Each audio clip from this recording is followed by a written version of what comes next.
আসসালামু আলাইকুম সুপ্রিয় শিক্ষার্থীগণ, আমরা আমাদের দ্বিতীয় ক্লাস চলে এসেছি। আমাদের আজকের টপিক ব্যাকরণ ও ব্যাকরণের আলোচ্য বিষয়। তাহলে আমাদের আজকের টপিক ব্যাকরণ ও ব্যাকরণের আলোচ্য বিষয়। প্রথমেই বলছি, আপনারা আপনাদের গ্রুপে শেয়ার করে দিন এটা। আমাদের আজকের টপিক ব্যাকরণের আলোচ্য বিষয়, ব্যাকরণ ও ব্যাকরণের আলোচ্য বিষয়। আর হ্যাঁ, আপনারা যারা ম্যাথ ক্লাসটি করেননি তারা অবশ্যই ম্যাথ ক্লাস করে নেবেন। আমরা যে রাত্রে ম্যাথ লাইভটি নিয়েছি ইউটিউব চ্যানেলে, সেই ম্যাথ ক্লাসটি করে নেবেন। মূলত আপনারা যদি আমাদের ইউটিউব চ্যানেল থেকে ম্যাথ ক্লাসটা রাতে করেন, আর এখানে আপনাদের যে প্রাইভেট গ্রুপ রয়েছে এখান থেকে যদি আমি আপনাদেরকে বাংলাটা এগিয়ে নিয়ে যাই, তাহলে একসাথে কিন্তু দুইটা সাবজেক্ট যাবে। যদিও আমি ম্যাথ ক্লাস এখানেও নেব, তবে হ্যাঁ, এখন ম্যাথ কিন্তু অল্প দিনে আসলে শেষ হওয়ার একটা টপিক না, যার কারণে কিন্তু আপনারা যদি ইউটিউবে এখন রেগুলার আমি কম বেশি ম্যাথ নেব, প্রতিদিন লাইভ নেওয়ার চেষ্টা করব। তো সেই ম্যাথটা যদি আপনারা ইউটিউব থেকে দেখে নেন তাহলে কিন্তু এটা আপনাদের জন্য বেস্ট হবে। প্রতিদিন অল্প অল্প করে ম্যাথ চলে যাবেন, সো এটা কিন্তু অনেক ভালো হবে। কারণ একদিনে আমি সব দিয়ে দিলাম ম্যাথের ক্ষেত্রে, এমনটা হলে কিন্তু সো টাফ। তো যার কারণে বলছি, ইউটিউবের যে ম্যাথ ক্লাসটি কালকে হয়েছে আপনারা চাইলে সেটা করে নেবেন। ওকে, তাহলে আমাদের আজকের ক্লাসেও সবাই যুক্ত হয়ে যাবেন, এবং আমি অলরেডি আপনাদের গ্রুপে শেয়ার করে দিয়েছি। সো আমরা ক্লাস শুরু করে দেব। দেখুন, ব্যাকরণ এবং ব্যাকরণের আলোচ্য বিষয়। ব্যাকরণ ও ব্যাকরণের আলোচ্য বিষয়, এইখানে শর্টকাট তেমন কোনো টেকনিক নেই। তবে হ্যাঁ, একটা বিষয় কি, যে এখানে কিন্তু পড়াটা মনে রাখতে হবে। ব্যাকরণ ও ব্যাকরণের আলোচ্য বিষয় মাস্ট মনোযোগ সহকারে পড়তে হবে, এখান থেকে কিন্তু প্রশ্ন আসে। সো গুরুত্বপূর্ণ যে বিষয়গুলো রয়েছে সেগুলো আমি সুন্দর করে আপনাদেরকে বুঝিয়ে দেবো, এগুলো অবশ্যই আপনারা নোট করে রাখবেন, চেষ্টা করবেন নোট করে রাখার। ওকে, আমি কথা বলবো না, চলে যাই তাহলে ব্যাকরণ ও ব্যাকরণের আলোচ্য বিষয়। প্রথমেই ব্যাকরণ ও ব্যাকরণের আলোচ্য বিষয় থেকে প্রথমেই আমরা আলোচনা করব ব্যাকরণ নিয়ে। তাহলে প্রথমেই আমরা আলোচনা করব ব্যাকরণ নিয়ে। আমার কথা শোনা যাচ্ছে, বোঝা যাচ্ছে কিনা, বোর্ড দেখা যাচ্ছে কিনা একটু কমেন্ট করবেন। আমার কথা শোনা যাচ্ছে কিনা, বোর্ড দেখা যাচ্ছে কিনা একটু কমেন্ট করবেন। সব কিছু ঠিকঠাক থাকলে কিন্তু পড়া শুরু করে দেব।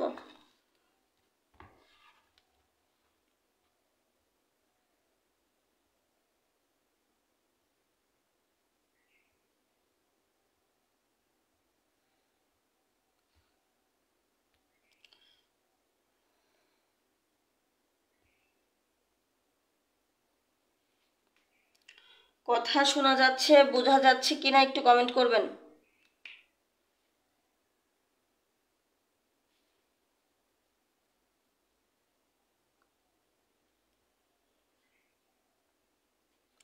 ওকে ওকে, ঠিক আছে, আমরা তাহলে শুরু করে দিই।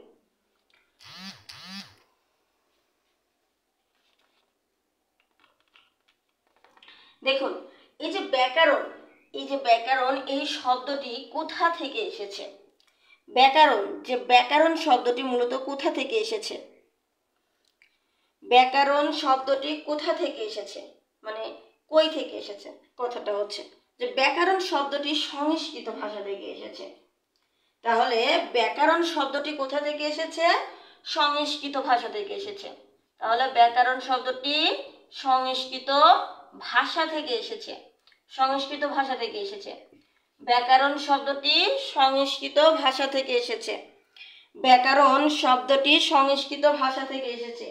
ব্যাকরণকে মূলত কিন্তু ভাষার সংবিধান বলা হয়। তাহলে ব্যাকরণকে মূলত কি? ভাষার সংবিধান বলা হয়। দেখুন, বাংলাদেশের একটা সংবিধান রয়েছে, যেখানে বাংলাদেশের সকল নিয়ম কানুন, আইন আদালত সব কিছু কিন্তু সেই সংবিধানের মধ্যে রয়েছে, যেটা রাষ্ট্রীয় সংবিধান বলা হয় কিন্তু। তাহলে যে ঠিক তেমনই কিন্তু ব্যাকরণের একটা সংবিধান রয়েছে। তার মানে কি, ব্যাকরণ কিন্তু এই সংবিধান মেনে চলে। সংবিধান মানে কিন্তু সেটা মেনে চলতে হবে। তাহলে ব্যাকরণ কিন্তু হচ্ছে একটা সংবিধান মেনে চলে। তাহলে ব্যাকরণ হচ্ছে সেই ভাষার সংবিধান। মূলত ব্যাকরণই হচ্ছে ভাষার সংবিধান, যেটা আমাদেরকে মেনে চলতে হবে বাংলা ভাষার ক্ষেত্রে। বাংলা ভাষা বলা লেখার ক্ষেত্রে যে সংবিধানটা আমাদের মেনে চলতে হবে, অর্থাৎ এই ব্যাকরণই কিন্তু হচ্ছে ভাষার সংবিধান। তার মানে ব্যাকরণ মূলত একটা নিয়ম, যে নিয়মটা আমাদেরকে কিন্তু মেনে চলতে হবে। তাহলে ব্যাকরণ শব্দটি কোথা থেকে এসেছে? ব্যাকরণ শব্দটি সংস্কৃত ভাষা থেকে এসেছে এবং ব্যাকরণকে মূলত বলা হয় ভাষার সংবিধান। তাহলে আমরা ব্যাকরণকে এটাও বলতে পারি যে আমরা ব্যাকরণ একটা বই দেখে বলতে পারি যেটা কিন্তু ভাষার সংবিধান। কথা কি বুঝতে পারছেন? যে একটা বই, আপনি ব্যাকরণ একটা বই নিয়ে গিয়ে যদি বলেন যেটা ব্যাকরণ বই, যে কথা আবার ঠিক সেম কথা যেটা ভাষার সংবিধান, সেম একই কথা। সো ব্যাকরণ হচ্ছে ভাষার সংবিধান, যেটি সংস্কৃত, আর এই ব্যাকরণ শব্দটি এসেছে সংস্কৃত ভাষা থেকে। ওকে, এবার দেখুন ব্যাকরণ। এই যে ব্যাকরণ শব্দটি যদি আমরা বিশ্লেষণ করি তাহলে আমরা কি পাচ্ছি দেখুন। এই যে ব্যাকরণ শব্দটি আমরা যদি বিশ্লেষণ করি, অর্থাৎ বি প্লাস আ প্লাস কি প্লাস অন, এটা কিন্তু আপনাদের কিন্তু প্রশ্ন আসবে। এই প্রশ্নটা কিন্তু বিভিন্ন সময় আসতে দেখা যায়। এই প্রশ্নটা বি প্লাস আ প্লাস কি প্লাস অন, এইটা কিন্তু বিভিন্ন সময়ে আসতে দেখা যায়। এটা কিন্তু বিভিন্ন সময়ে আসতে দেখা যায়। বি প্লাস আ প্লাস কি প্লাস অন, এইটা কিন্তু বিভিন্ন সময়ে আসতে দেখা যায়। সো এটা কিন্তু 5 স্টার, মানে এটা কিন্তু 5 স্টার। আমি আবারও বলছি এই প্রশ্নটা, যে বি প্লাস আ প্লাস কি প্লাস অন, এই যে এই ব্যাকরণ শব্দটি যদি আমরা ভাঙি তাহলে কিন্তু এই প্রশ্নটি এভাবে বিভিন্ন পরীক্ষায় কিন্তু এসে থাকে। এটা কিন্তু 5 স্টার। ওকে, এই শব্দটির অর্থ কি? মূলত এই শব্দটির অর্থ কি? এই শব্দটির অর্থ হচ্ছে বিশেষভাবে বিশ্লেষণ। এই শব্দটির অর্থ হচ্ছে বিশেষভাবে বিশ্লেষণ। এই শব্দটির অর্থ হচ্ছে বিশেষভাবে বিশ্লেষণ। এইটুকু প্রশ্ন আমি বললাম, যদি আজকে আমি ব্যাকরণ আলোচনা করে থাকি তাহলে তার 40% জায়গা জুড়ে থাকবে শুধুমাত্র এই শব্দটুকু। মানে আপনারা অনেকবার এই দুইটা অর্থ, অর্থাৎ বি প্লাস আ প্লাস কি প্লাস অন এবং হচ্ছে বিশেষভাবে বিশ্লেষণ, মানে ব্যাকরণ শব্দের অর্থ কি, বিশেষভাবে বিশ্লেষণ, এইটা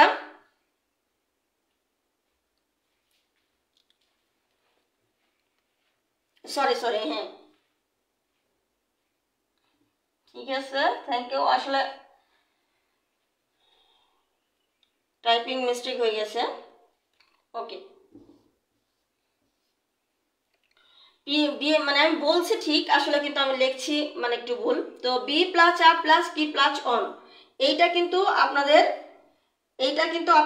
মানে খুব জায়গা দখল করে রাখবে, খুব জায়গা দখল করে রাখবে।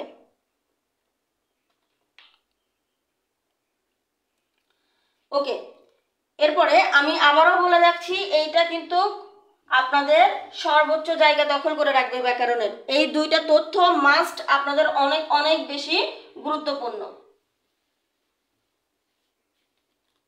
আচ্ছা, এইবার দেখুন আরো একটি গুরুত্বপূর্ণ তথ্য, যেটা হচ্ছে পাণিনি ছিলেন উপমহাদেশের বৈয়াকরণিক।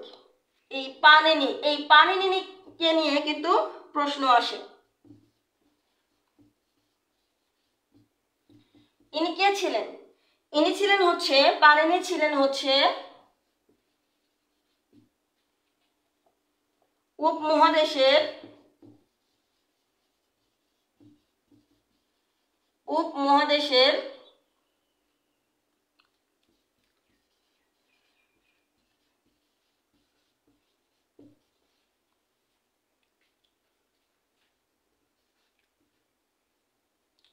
দেখুন এই যে মানে এই পাণিনি উপমহাদেশের বৈয়াকরণিক এর সংস্কৃত ভাষায় রচিত একটি গ্রন্থ রয়েছে। মানে তার সংস্কৃত ভাষায়, মূলত তার সংস্কৃত ভাষায় রচিত একটি গ্রন্থ রয়েছে। সংস্কৃত ভাষায় রচিত একটি গ্রন্থ রয়েছে। এই গ্রন্থটা হচ্ছে অষ্টাধ্যায়ী।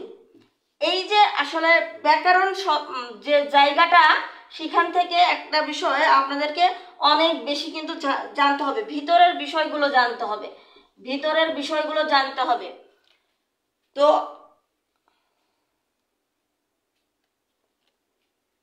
পাণিনি ছিলেন উপমহাদেশের বৈয়াকরণিক এবং সংস্কৃত ভাষায় রচিত, তার গ্রন্থের নাম হচ্ছে অষ্টাধ্যায়ী। একটা বিষয় আপনারা মাথায় রাখবেন, ব্যাকরণে কিন্তু খুব বেশি বোঝার কিছু নেই, কারণ আমাদের এইখানে জাস্ট কিছু তথ্য বা ইনফরমেশন দিয়ে দেবো, যেগুলো আপনারা নোট করে রাখবেন। এইখানে কিন্তু অনেক বেশি বোঝার কিছু নেই। এইটা ব্যাকরণ অধ্যায়টা, এই যে কালকে যেমন আমরা করব ধাতু, ইনশাল্লাহ কালকে আমাদের তো কালকে আমাদের ধ্বনি ও বর্ণের ক্লাস আছে, সেইখানে ধ্বনি ও বর্ণ কিন্তু ইনফরমেশন, বাট বুঝার হচ্ছে ধ্বনির পরিবর্তন। ধ্বনির পরিবর্তনটা আপনাদেরকে বুঝে বুঝে করতে হবে।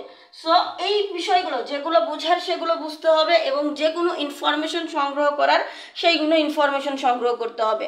তো আজকে আমি যে ইনফরমেশনগুলো আপনাদেরকে দেব সেগুলো কিন্তু খুবই গুরুত্বপূর্ণ হবে।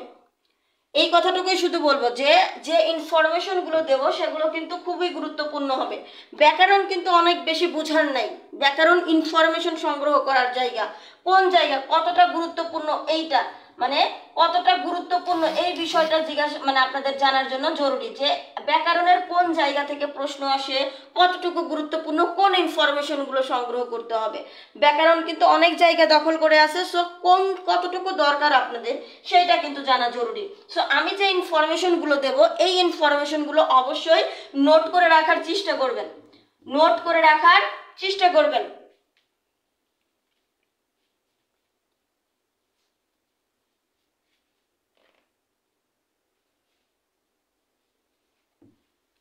ওকে, দেখুন খ্রিস্টপূর্ব প্রথম শতকে, খ্রিস্টপূর্ব প্রথম শতকে, খ্রিস্টপূর্ব প্রথম শতকে ল্যাটিন ভাষায়, এইটা কিন্তু আবার মাথায় রাখবেন, এই যে একটা কিন্তু সংস্কৃত ভাষা থেকে আসছে, একটা ল্যাটিন ভাষা থেকে আসছে, এই বিষয়গুলো মাথায় রাখবেন কিন্তু, যে খ্রিস্টপূর্ব প্রথম শতকে ল্যাটিন ভাষায় ডি লিঙ্গুয়া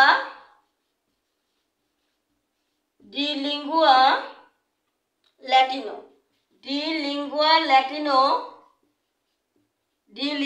ল্যাটিনো নামে প্রথম ব্যাকরণ রচনা করেন, প্রথম ব্যাকরণ রচনা করেন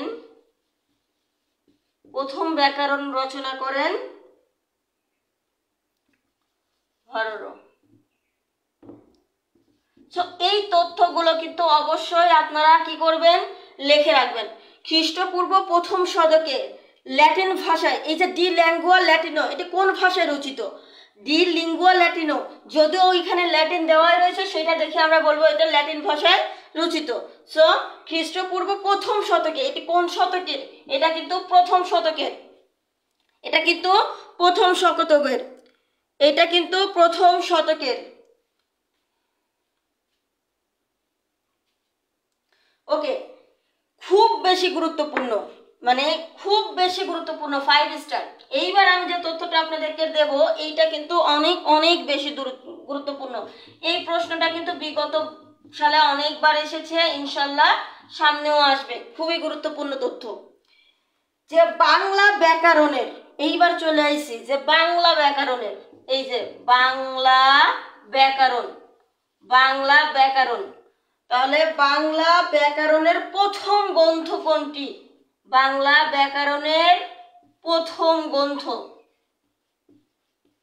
তাহলে বাংলা ব্যাকরণের প্রথম গ্রন্থ কোনটি, কারো জানা আছে বাংলা ব্যাকরণের প্রথম গ্রন্থ নিয়ে সম্পর্কে, আর সেটি কোন ভাষায় রচিত হয়, বাংলা ব্যাকরণের প্রথম গ্রন্থ, বাংলা ব্যাকরণের প্রথম গ্রন্থ কোন ভাষায় রচিত হয় বা কে লিখেছেন, জানা থাকলে বলুন হ্যাঁ জানা আছে, না থাকলে বলুন নেই, কমেন্ট তো করবেন যাতে আমার একটু ভালো লাগে।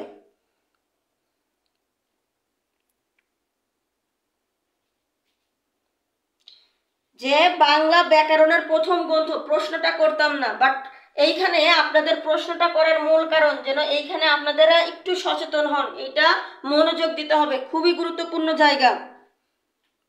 না না চর্চাবদ না। বাংলা ব্যাকরণের প্রথম গ্রন্থ পর্তুগিজ ভাষায় পর্তুগিজ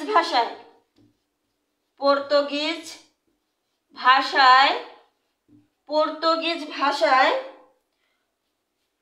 মনুয়েল দা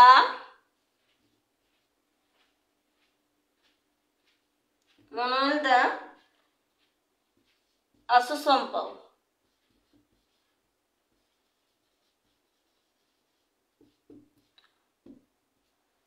বাংলা ব্যাকরণের প্রথম গ্রন্থ পর্তুগিজ ভাষায় মনুয়েল দা আসুম্পং কিন্তু হচ্ছে লেখেন। এই পর্তুগিজ ভাষায় লিখেছিলেন হচ্ছে ভোকাবুলারিও, এইটা কিন্তু মানে পর্তুগিজ ভাষায়, যার কারণে একটু উচ্চারণ বা লেখাটা কিন্তু ভিন্ন হবে। বাংলা ব্যাকরণের প্রথম গ্রন্থ পর্তুগিজ ভাষায় মনুয়েল দা আসুম্পং লিখেছেন। এটা হচ্ছে ভোকাবুলারিও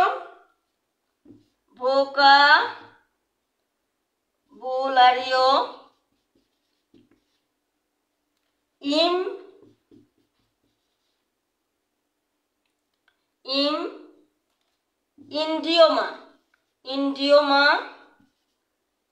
ইডিওমা বাঙ্গালা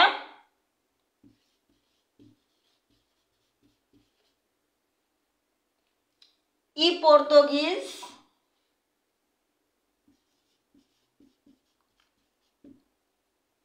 এটা কিন্তু খুবই গুরুত্বপূর্ণ তথ্য, আমি বারবারই বলছি।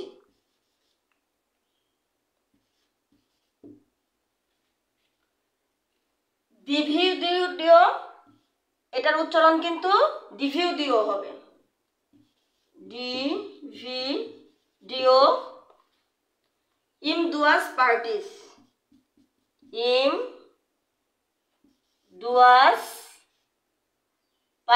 এটা হচ্ছে মূলত পর্তুগিজ ভাষায়।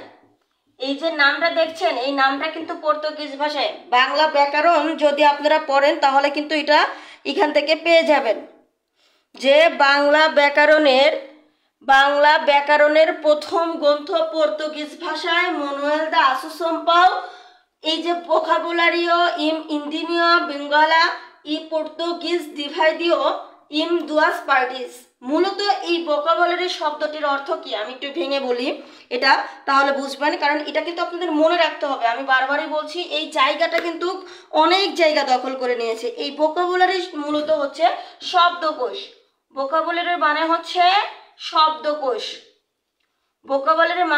শব্দকোষ, আর এই ভোকাবুলারি মানে হচ্ছে শব্দকোষ। আর ইম ইডিওমা মানে হচ্ছে একটি ভাষায়, মানে হচ্ছে এক ভাষায়, এক কথায় ভাষায়। আর এই বাঙ্গালা মানে হচ্ছে বাংলা, পর্তুগিজ মানে হচ্ছে পর্তুগিজ। আর ডিভিডিও মানে হচ্ছে ডিভাইডিও ইন দুয়াস পার্টিস মানে হচ্ছে দুই ভাগে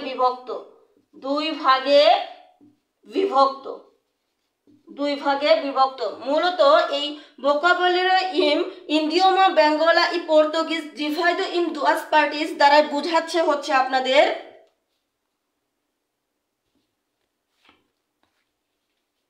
এটা দ্বারা বোঝাচ্ছে যে বাংলা ও পর্তুগিজ ভাষায় শব্দকোষ দুই ভাগে বিভক্ত।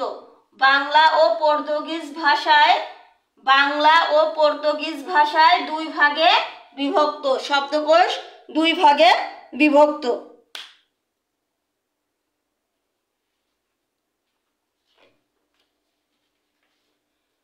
এইবার এই যে মানে এটা কিন্তু গেল প্রথম, তাহলে এটাও কিন্তু 5 স্টার, মানে এই তথ্যটা গেল আপনাদের প্রথম তথ্য, ঠিক আছে? এটা হচ্ছে প্রথম তথ্য গেল। এইবার দেখুন বাংলা ভাষায় দ্বিতীয় ব্যাকরণ কে রচনা করেন? বলতে পারবেন? বাংলা ভাষায় দ্বিতীয় ব্যাকরণ কে রচনা করেন? বাংলা ভাষায় বাংলা ভাষায় দ্বিতীয় বাংলা ভাষায় দ্বিতীয় দ্বিতীয় ব্যাকরণ বাংলা ভাষায় দ্বিতীয় ব্যাকরণ রচনা করেন কে বলতে পারবেন?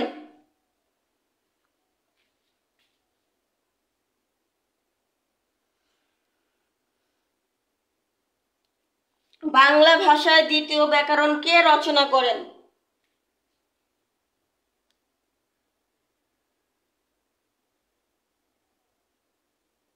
কমেন্ট করুন। এই জায়গাগুলো বারবার আপনাদের মনোযোগ আকর্ষণ করার কারণ কিন্তু এই জায়গাগুলো কিন্তু খুবই গুরুত্বপূর্ণ। এই জায়গাগুলো কিন্তু খুবই গুরুত্বপূর্ণ।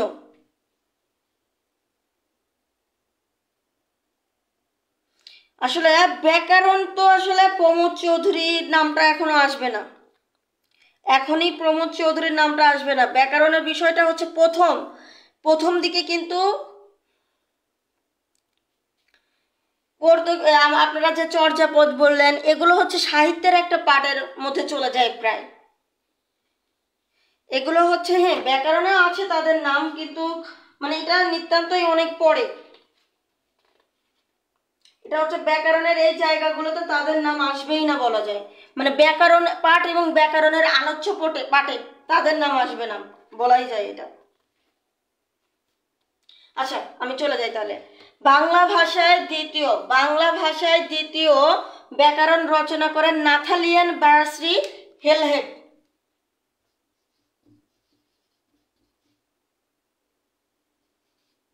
আজকেই বাংলা ব্যাকরণটা বের করবেন। আপনাদের কাছে কারো কাছে মূল যে ব্যাকরণ সেটা আপনার অগ্রদূত হইতে পারে বা অন্য যে কোনো বই হইতে পারে, সেটা বের করবেন এবং এই ব্যাকরণ পাঠটা অনেক সুন্দর করে পড়বেন, খুব সুন্দর করে পড়বেন। বাংলা ভাষায় দ্বিতীয় ব্যাকরণ রচনা করেন নাথালিয়ান বার্সি হেলহেড।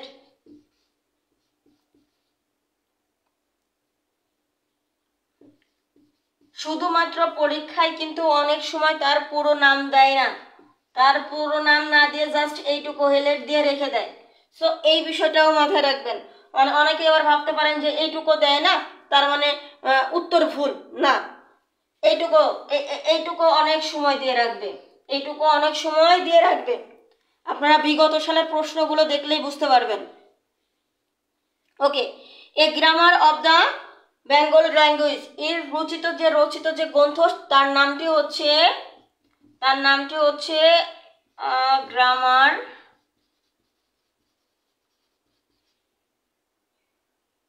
অফ দ্য,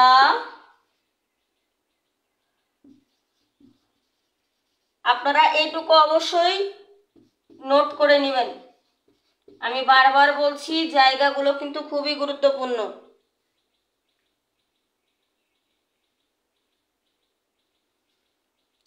এইখানে এই আরো একটি গুরুত্বপূর্ণ তথ্য রয়েছে যে তিনি কিন্তু হচ্ছে আপনার বাংলা টাইপ সহযোগে, মানে নাথালিয়ান বার্সি হেলহেড কিন্তু সর্বপ্রথম বাংলা টাইপ সহযোগে সর্বপ্রথম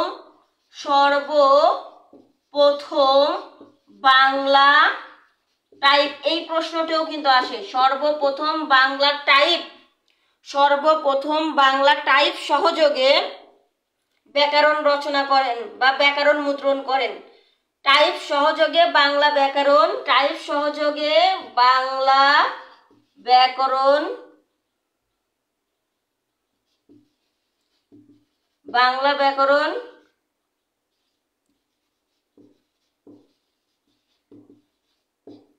তাহলে বাংলা ভাষায় দ্বিতীয় ব্যাকরণ রচনা করেন যার নাম ছিল the grammar of the Bengal language, আর সর্বপ্রথম বাংলা টাইপ সহযোগে বাংলা ব্যাকরণ মুদ্রণ করেন।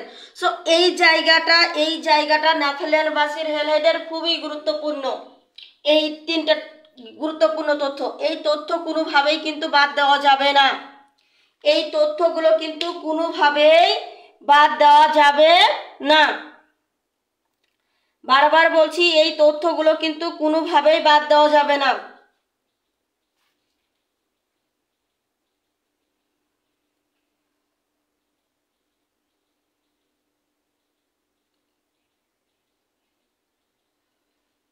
ওকে, এইবার দেখুন এখানে যে এই তথ্যগুলো মানে আপনাদের বারবার পড়তে হবে, আসলে খুব কনফিউজডের জায়গা, এই জায়গাগুলো খুবই কনফিউজড হয়ে যাবেন আপনারা।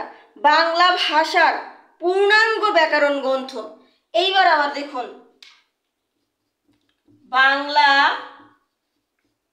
বাংলা ভাষার প্রথম পাইলেন এত সময় বা দ্বিতীয় পাইলেন, এইবার দেখুন বাংলা ভাষার পূর্ণাঙ্গ, বাংলা ভাষার পূর্ণাঙ্গ মানে এই যে জায়গা, বাংলা ভাষা দেখেই কিন্তু উত্তর করবেন না বাংলা ভাষার প্রথম কইছে, দ্বিতীয় কইছে নাকি পূর্ণাঙ্গ কইছে, এই বিষয়গুলো কিন্তু লক্ষ্য করতে হবে। বাংলা ভাষার প্রথম বলছে, দ্বিতীয় বলছে নাকি পূর্ণাঙ্গ বলছে। যদি বলে বাংলা ভাষার পূর্ণাঙ্গ ব্যাকরণ গ্রন্থ রচনা করেন, পূর্ণাঙ্গ ব্যাকরণ গ্রন্থ রচনা করেন, পূর্ণাঙ্গ ব্যাকরণ গ্রন্থ রচনা করেন রাজা রামমোহন রায়, রাজা রামমোহন রায়। তাহলে বাংলা ভাষার পূর্ণাঙ্গ ব্যাকরণ গ্রন্থ রচনা করেন কে? রাজা রামমোহন রায়, রাজা Rammohan Roy.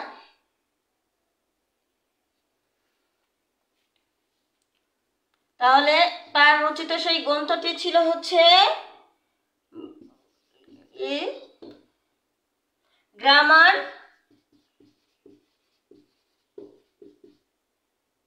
in English language, in English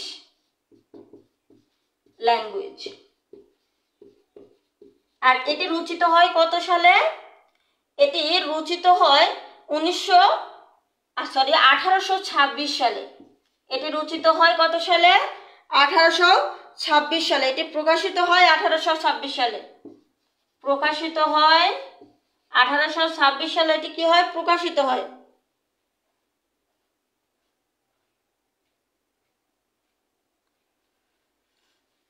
কিন্তু মূলত এটি কিন্তু হচ্ছে বাংলা ভাষায় রচিত প্রথম ব্যাকরণ গ্রন্থ হিসাবে পরিচিত।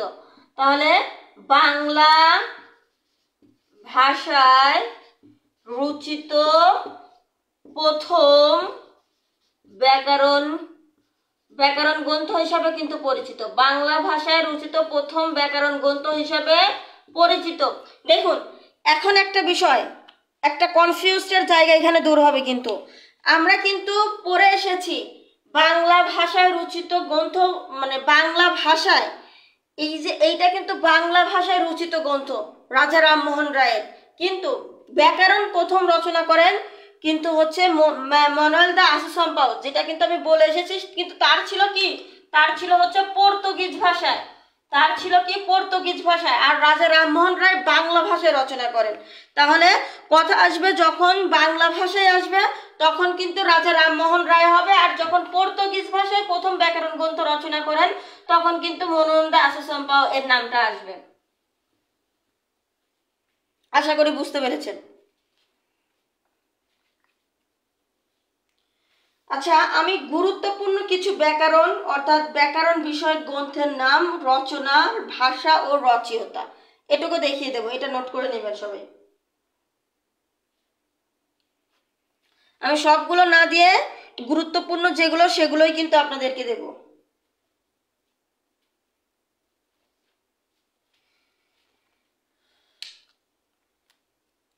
দেখুন যদি আমরা সর্বপ্রথমে যাই, আমি একটু সিরিয়াল দেই। দেখুন প্রথমে আছে হচ্ছে ভোকাবুলারিও,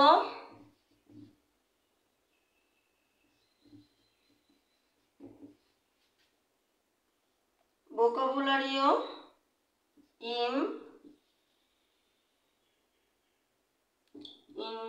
idioma। আচ্ছা লেখা কি দেখা যাচ্ছে? মনে হচ্ছে বোর্ডের উপরে উঠে গেছে নাকি, একটু কমেন্ট করুন তো। লেখা কি দেখা যাচ্ছে? আপনারা কি আমার লেখাটা দেখতে পাচ্ছেন?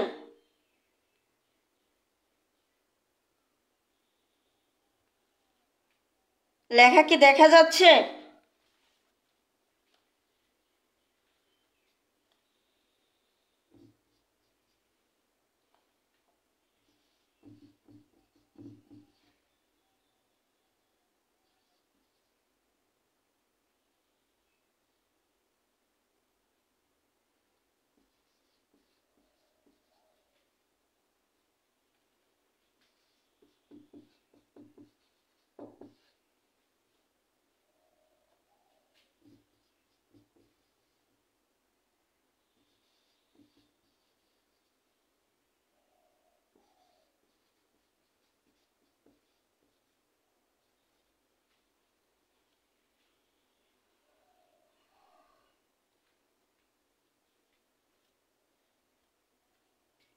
ওকে, দেখুন এই যে এইটা কিন্তু পর্তুগিজ ভাষায় রচিত, তাহলে 1 নম্বরে আসলো vocabulary idiom of the Portuguese ডিভাইডো ইন দুয়াস পার্টি। এইটা কিন্তু পর্তুগিজ ভাষায় রচিত, এটা কিন্তু হচ্ছে পর্তুগিজ ভাষায় রচিত, এইটা কিন্তু হচ্ছে পর্তুগিজ ভাষায় রচিত, এটা পর্তুগিজ ভাষায় রচিত। কে লিখেছেন? লিখেছেন হচ্ছে মানুয়েল দা আসোসাম্পাও, এটা লিখেছেন মানুয়েল দা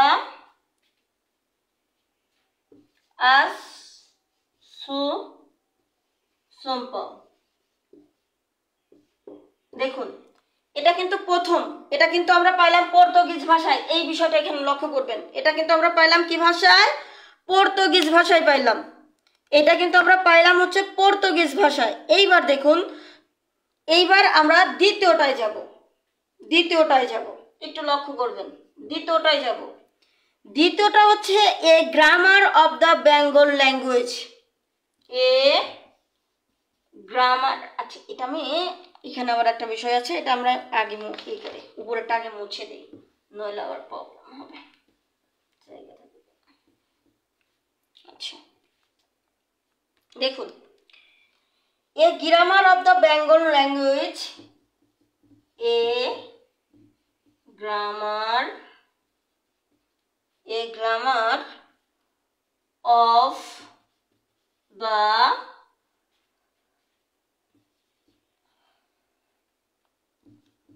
বেঙ্গল ল্যাঙ্গুয়েজ। এই যে এইটা কিন্তু একটু লক্ষ্য রাখবেন, আমি আবারও বলছি, এটা কিন্তু কত সালে?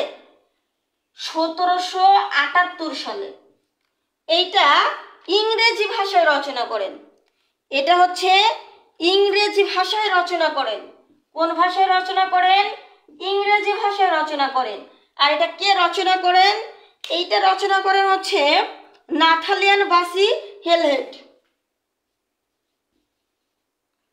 আচ্ছা আমি অন্য কালার দিয়ে দেখি, তাহলে এইটা লেখেন কে? নাথানিয়েল। আমি আবারও বলছি, অনেক সময় শুধু এই হেলহেড লেখা থাকবে, নাথালিয়ান বাসি নাও লেখা থাকতে পারে। এইবার দেখুন এই সেম মানে সেম নাম, এইবার হচ্ছে সেম নাম, the grammar of the Bengal language, a grammar of the Bengal language. এইটা কিন্তু 1778 সালে, বাট এই যে সেম নামেই কিন্তু 1801 সালে আবার কে লিখলো? সেম ইংরেজি ভাষাই, আবার সে ইংরেজি ভাষাই এটা লিখলো, ইংরেজি ভাষাই লিখছে। বাট কে লিখেছে? লিখেছে হচ্ছে উইলিয়াম ক্যারি। তাহলে কে লিখেছে? লিখেছে হচ্ছে উইলিয়াম ক্যারি, লিখেছে হচ্ছে উইলিয়াম ক্যারি। তাহলে দেখুন এই জায়গাগুলো কিন্তু আপনাদের লক্ষ্য করতে হবে। হ্যাঁ আপনারা বইতে পড়ে ফেলতে পারবেন, ইজিলি কিন্তু এগুলো দেওয়া আছে, কিন্তু বিষয়গুলো লক্ষ্য করতে হবে, সেটা আপনি নিজে পড়ুন বা অন্য কেউ আপনাকে পড়াক, কিন্তু এই জায়গায় আপনাকে চোখ কান খোলা রেখে পড়তে হবে যে একই জিনিস ইংরেজি ভাষায় রচিত, শুধুমাত্র দুজন ব্যক্তি এবং দুটি সাল, শুধুমাত্র দুজন ব্যক্তি এবং দুটি সাল।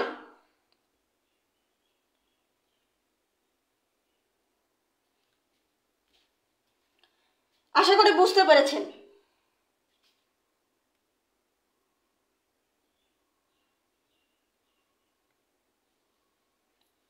ওকে, এরপরে চলে যাব আমরা রাজা রামমোহন রায়ের বিষয়ে। আসলে এই জায়গাগুলো আমি বারবারই বলছি, আপনাদের অনেক অনেক বেশি পড়তে হবে, নাহলে কনফিউজড হয়ে যাবেন মাস্ট। তো রাজা রামমোহন রায় চলে আসবে এখন। তো রাজা রামমোহন রায় আবার প্রথমে তিনি ইংরেজি ভাষায় রচনা করেন, আবার বাংলা ভাষায় রচনা করেন। তিনি ইংরেজি ভাষায় রচনা করেন কি? রাজা রামমোহন রায়, রাজা রামমোহন রায়। তাহলে কে? রাজা রামমোহন রায়। রাজা রামমোহন রায় ইংরেজিতে রচনা করেন, ইংরেজিতে রচনা করেন হচ্ছে রাজা রামমোহন রায় ইংরেজিতে রচনা করেন Bengali grammar in English language, যেটা আমরা পড়ে আসছি already. Bengali language in English grammar. তাহলে Bengali language in English grammar, এটা কত সালে তিনি রচনা করেন? এটা রচনা করেন 1826 সালে। এটা কত সালে তিনি রচনা করেন? Bengali language in English grammar এই রাজা রামমোহন রায় কত সালে রচনা করেন? কমেন্ট করুন। এই জায়গাগুলো খুবই গুরুত্বপূর্ণ, কমেন্ট করুন। 1826 সবাই কমেন্ট করুন যে রাজা রামমোহন রায়, সব লিখতে হবে না, শুধু লেখেন 1826 সালে। 1826 সালে। Bengali grammar in English language 1826 সালে ইংরেজি ভাষায় রাজা রামমোহন রায় রচনা করেন। এরপরে দেখুন, এরপরে আসবো আমরা সেই গুরুত্বপূর্ণ টপিকটার মধ্যে, গৌড়ীয় ব্যাকরণ। গৌড়ীয় ব্যাকরণ।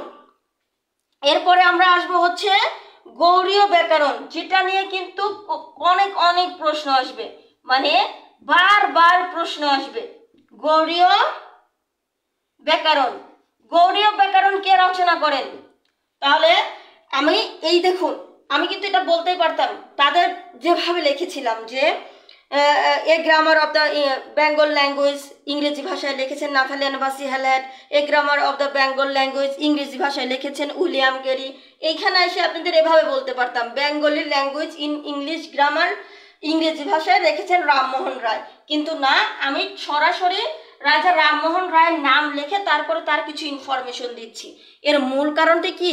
আপনারা কিন্তু রাজা রামমোহন রায় নিয়ে প্রশ্ন আসবে পরীক্ষার হলে, আর আপনারা কি করবেন? এই রাজা রামমোহন রায় জায়গায় ঈশ্বরচন্দ্র বিদ্যাসাগর ভাইবে বসে থাকবেন, উইলিয়াম ক্যারি ভাইবে বসে থাকবেন, সুনীতি কুমার চট্টোপাধ্যায় ভাইবে বসে থাকবেন, সুনীতি কুমার চট্টোপাধ্যায় ভাইবে বসে থাকবেন। তো এটা মাস্ট, অথবা ডক্টর মোহাম্মদ শহীদুল্লাহর নাম ভেবে বসে থাকবেন। এর জায়গাগুলো কিন্তু দখল করে নেয় এই রাজা রামমোহনের জায়গাটা। সো রাজা রামমোহনের জায়গাটা স্পেসিফিকভাবে আমি আপনাদেরকে দেখিয়ে দিচ্ছি, যেন তারা এসে কোনোভাবেই আপনাদের মেমোরিতে রাজা রামমোহন রায়, ঈশ্বরচন্দ্র বিদ্যাসাগর, তারপরে সুনীতি কুমার চট্টোপাধ্যায়ের মধ্যে একটা প্যাচ না লাগায়। আশা করি বুঝতে পেরেছেন। সো এইভাবেই পড়বেন, এইভাবে পড়বেন, আশা করি ভালো মনে থাকবে। এখন আপনাদের যদি অন্যটা বেস্ট মনে হয় সেটা ভিন্ন কথা। দেখুন, এই যে গৌড়ীয় ব্যাকরণ, এই গৌড়ীয় ব্যাকরণ কিন্তু বাংলা ভাষায় রচিত প্রথম বাংলা ব্যাকরণ। তাহলে গৌড়ীয় ব্যাকরণ হচ্ছে, এটা একটু লেখলেই, বাংলা ভাষায় রচিত প্রথম বাংলা ব্যাকরণ। বাংলা ভাষায় রচিত প্রথম বাংলা ব্যাকরণ। তাহলে গৌড়ীয় ব্যাকরণ হচ্ছে বাংলা ভাষায় রচিত প্রথম বাংলা ব্যাকরণ। গৌড়ীয় ব্যাকরণ হচ্ছে বাংলা ভাষায় রচিত প্রথম বাংলা ব্যাকরণ।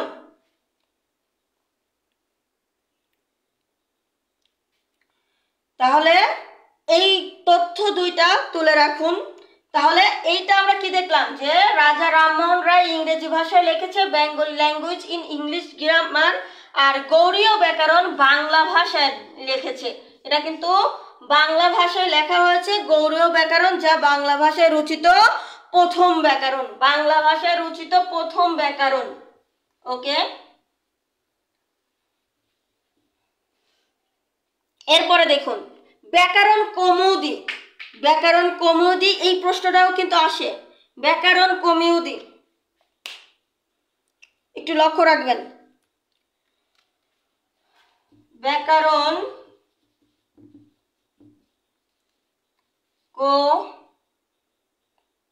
কৌমুদি। এই ব্যাকরণ কৌমুদি কত সালে রচিত হয়? 1853 সালে। আর এটা রচনা করেন কে বলুন তো? ব্যাকরণ কৌমুদি রচনা করেন কে? ব্যাকরণ কৌমুদি রচনা করেন কে? কমেন্ট করুন, ব্যাকরণ কৌমুদি রচনা করেন কে? ব্যাকরণ কৌমুদি রচনা করেন কে? জানা আছে নাকি নেই? ব্যাকরণ কৌমুদি রচনা করেন কে? আমি বারবারই বলছি, প্রশ্ন করব সেই জায়গায় যে জায়গা আপনারা কনফিউজড অথবা গুরুত্বপূর্ণ।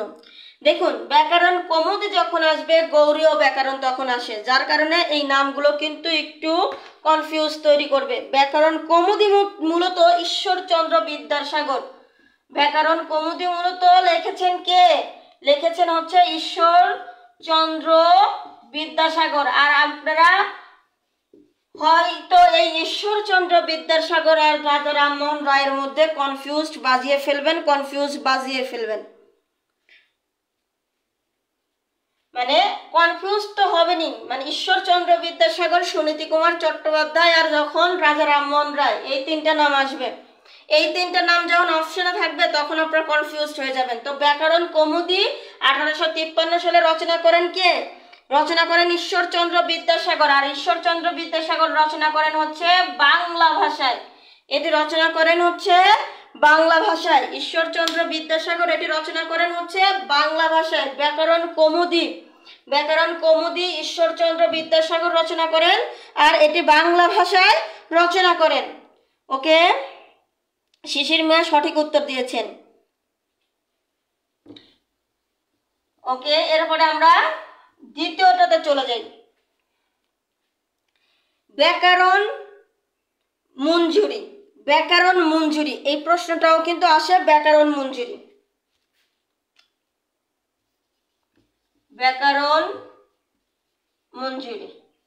এই প্রশ্নটিও কিন্তু আসে। এই প্রশ্নটিও কিন্তু আসতে দেখা যায়। এটা কে লিখেছেন?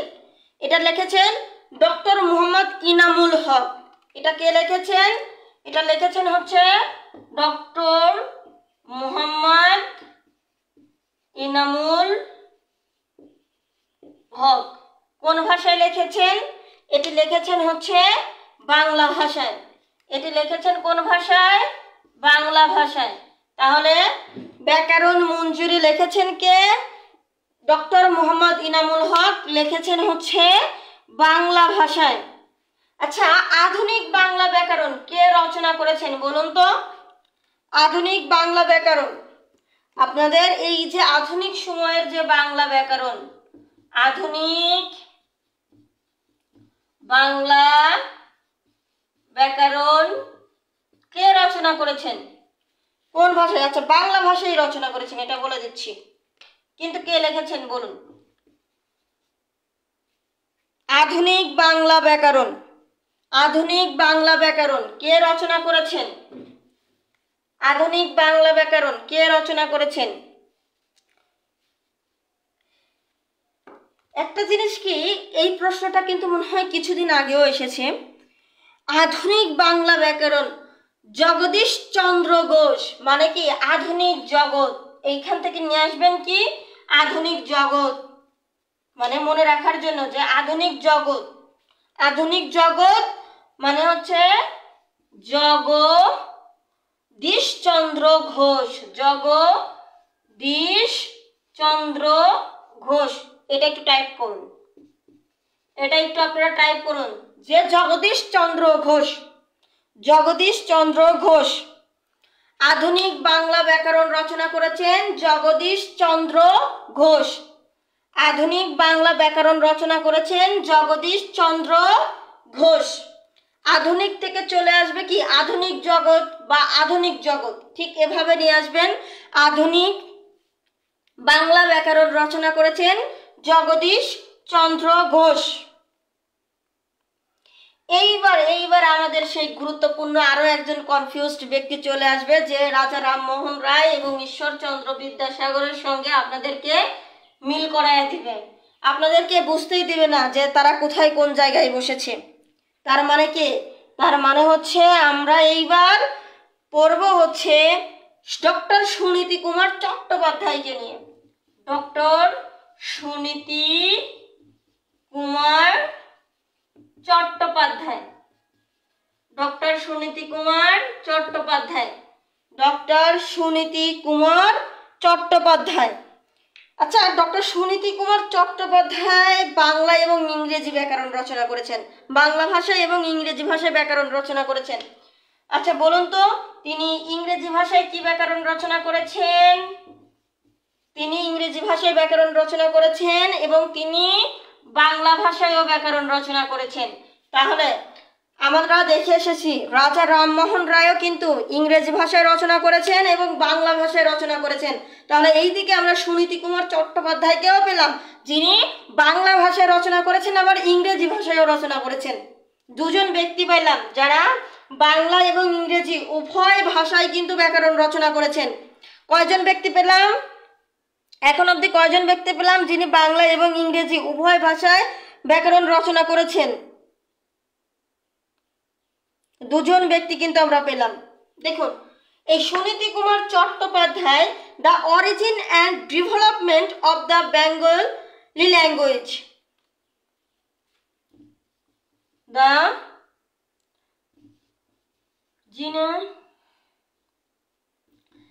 এই জায়গাগুলো মনে হচ্ছে যে খুবই প্যাচ লাগাচ্ছে, আপনারা গুলিয়ে ফেলছেন হয়তো, কিন্তু জায়গাগুলো কিন্তু গুরুত্বপূর্ণ, পড়তে হবে, বাদ দেওয়া কিন্তু যাবে না।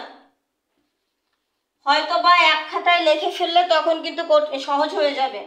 হ্যাঁ, এটা কনফিউজড হবেন, এটা ঠিক, বাট বারবার পড়ার পরে আপনারা কিন্তু এটা হচ্ছে সহজ হয়ে যাবে যদি বারবার পড়েন। অনেকবার পড়তে হবে, বারবার পড়তে হবে, অনেকবার পড়তে হবে এবং বারবার পড়তে হবে।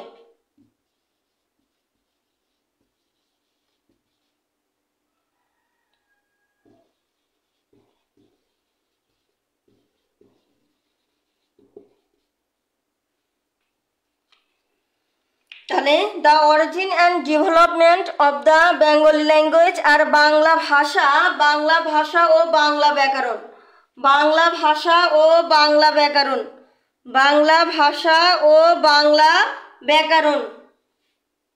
তাহলে Suniti Kumar Chattopadhyay the origin and development of the Bengali language, এইটা রচনা করেন ইংরেজি ভাষায়। ভাষা প্রকাশ ও বাংলা ব্যাকরণ, এইটা রচনা করেন বাংলা ভাষায়। ভাষা প্রকাশ ও বাংলা ব্যাকরণ, এইটা রচনা করেন বাংলা ভাষায়।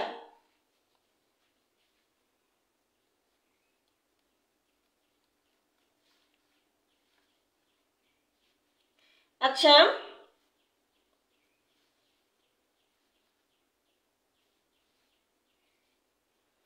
প্রমিত ভাষার বাংলা ব্যাকরণ কি রচনা করেছেন বলুন তো? এই যে প্রমিত, আমরা মাঝে মাঝে রেগে যাই বারবার, মানে প্রমিত ভাষার বাংলা ব্যাকরণ কে রচনা করেছেন? প্রমিত ভাষার বাংলা ব্যাকরণ, প্রমিত ভাষার বাংলা ব্যাকরণ কে রচনা করেছেন? প্রমিত ভাষার বাংলা ব্যাকরণ কে রচনা করেছেন?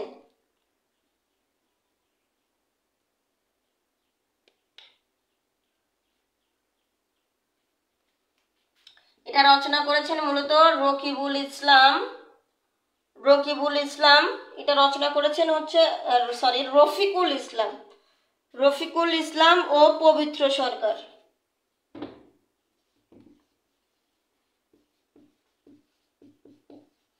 দেখুন, এই জায়গাগুলো কিন্তু খুবই গুরুত্বপূর্ণ,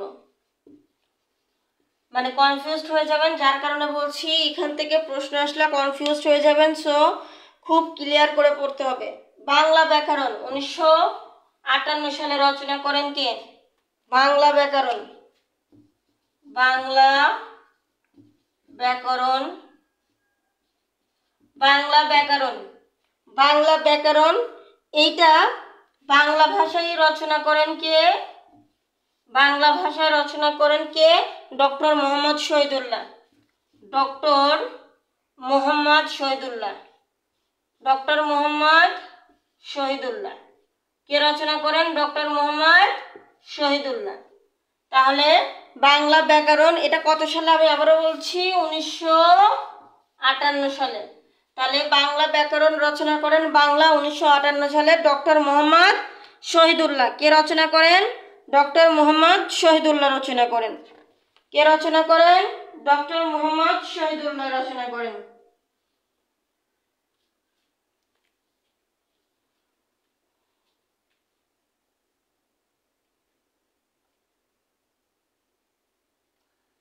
আচ্ছা, অভিধান ও সম্পাদক। এবার আমরা চলে যাব হচ্ছে বাংলা ব্যাকরণ গেল কিন্তু এগুলো। এবার আমরা চলে যাব অভিধান ও সম্পাদক। আজকের ক্লাসটা একটু বড় হয়ে যাবে, সবাই ধৈর্য সহকারে ক্লাসটি দেখবেন। দেখুন, আপনারা যদি এখন কষ্ট করে একটু ধৈর্য ধরে ক্লাসগুলো করেন, যদি রেগুলার ক্লাসগুলো করেন, তাহলে কিন্তু মানে জাস্ট 15 দিন, আমি বাংলা ক্লাস কিন্তু বেশি নেব না, 15 দিনেই শেষ করে দেব। গুরুত্বপূর্ণ যে বিষয়গুলো রয়েছে 15 দিন রেগুলার ক্লাস করেন, আমিও ইনশাল্লাহ সকাল সকাল প্রতিদিন রেগুলার ক্লাস করাবো, এতে আশা করি শেষ হয়ে যাবে। তাই বলছি আজকের ক্লাসটা কিন্তু অনেকটা বড় হয়ে যাবে, সো আপনারা একটু ধৈর্য সহকারে থেকে যাবেন।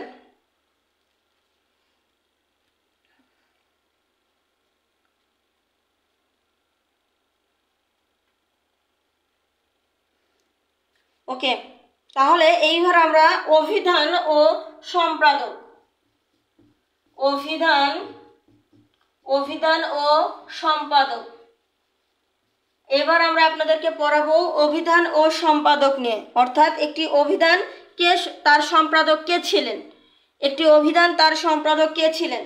তো আমাদের প্রথমেই যেটা রয়েছে সেটা হচ্ছে সেই প্রথম, একটু লক্ষ্য রাখবেন, ভোকাবুলারি, যদিও নাম এক তাই আর এখানে কথা বাড়াবো না। ভোকাবুলারি আছে, ওই যে ভোকাবুলারি অফ ইডিওমা, ওটাই ভোকাবুলারি ইন ইডিওমা বেঙ্গলি ই পর্তুগিজ, ওইটা ওই 1743 সালে রচনা করেছিলেন হচ্ছে মনুয়েল দা আসুসাম্পো, মনুয়েল দা আসুসাম্পো, সেই একজন ব্যক্তি, তাই আর লিখলাম না এটা। এরপরে দেখুন বাংলা ভাষার অভিধান উইলিয়াম ক্যারি, এরপরে লিখেছেন বাংলা ভাষার অভিধান উইলিয়াম ক্যারি 1815 সালে লিখেছেন। বাংলা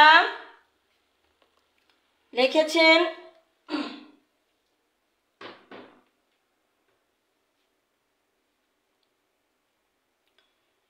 বাংলা ভাষার অভিধান, বাংলা ভাষার অভিধান লিখেছেন হচ্ছে বাংলা ভাষার অভিধান, লিখেছেন হচ্ছে বাংলা ভাষার অভিধান 1815 সালে। বাংলা ভাষার অভিধান লিখেছেন William carry, William carry, William carry. Bangla ভাষার অভিধান, বাংলা ভাষার অভিধান লিখেছেন উইলিয়াম ক্যারি, বাংলা ভাষার অভিধান লিখেছেন উইলিয়াম ক্যারি। শব্দ মঞ্জুরি, শব্দ মঞ্জুরি লিখেছেন ঈশ্বরচন্দ্র বিদ্যাসাগর, এটা বাংলা অভিধান। শব্দ মঞ্জুরি হচ্ছে বাংলা অভিধান, শব্দ মঞ্জুরি হচ্ছে বাংলা অভিধান, এটা লিখেছেন, এটা হচ্ছে মূলত বাংলা অভিধান, এটা লিখেছেন হচ্ছে বাংলা অভিধান। এটা লিখেছেন কে? এটা লিখেছেন হচ্ছে ঈশ্বরচন্দ্র বিদ্যাসাগর, ঈশ্বরচন্দ্র বিদ্যাসাগর, এটা লিখেছেন হচ্ছে ঈশ্বরচন্দ্র বিদ্যাসাগর, এটা লিখেছেন হচ্ছে ঈশ্বরচন্দ্র বিদ্যাসাগর, এটা লিখেছেন হচ্ছে ঈশ্বরচন্দ্র বিদ্যাসাগর।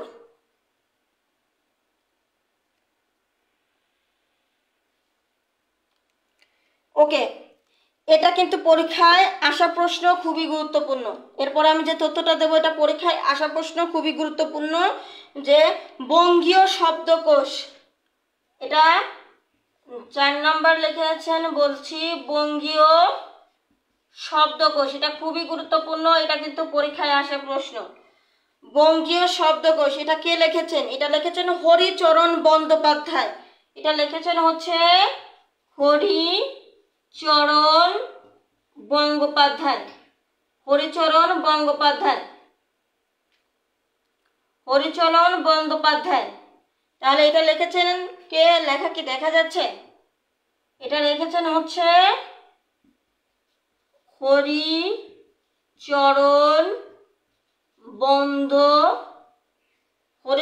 বন্দ্যোপাধ্যায়।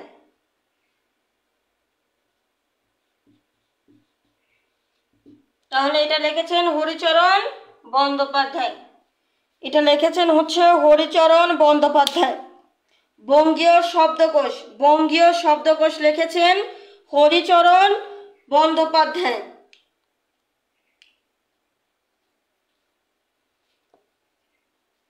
এইবার দেখুন আরো একটি গুরুত্বপূর্ণ তথ্য, যে বাংলাদেশের আঞ্চলিক ভাষার অভিধান, বাংলাদেশের আঞ্চলিক ভাষার অভিধান, বাংলাদেশের আঞ্চলিক ভাষার অভিধান কে রচনা করেছেন? এইটা প্রশ্নের উত্তর দিয়ে যাবেন। বাংলাদেশের আঞ্চলিক ভাষার অভিধান, এটা লিখেছেন ডক্টর মোহাম্মদ শহীদুল্লাহ। এই প্রশ্নটা কিন্তু খুবই গুরুত্বপূর্ণ। ডক্টর মোহাম্মদ শহীদুল্লাহ এই প্রশ্নটি কে লিখেছে? অভিধানকে সম্পাদন করেন বাংলাদেশের আঞ্চলিক ভাষার অভিধান, ডক্টর মোহাম্মদ শহীদুল্লাহ। বাংলাদেশের আঞ্চলিক ভাষার অভিধান ডক্টর মোহাম্মদ শহীদুল্লাহ। আচ্ছা, বাংলা একাডেমি সংক্ষিপ্ত বাংলা অভিধান, বাংলা একাডেমি সংক্ষিপ্ত বাংলা অভিধান, বাংলা একাডেমি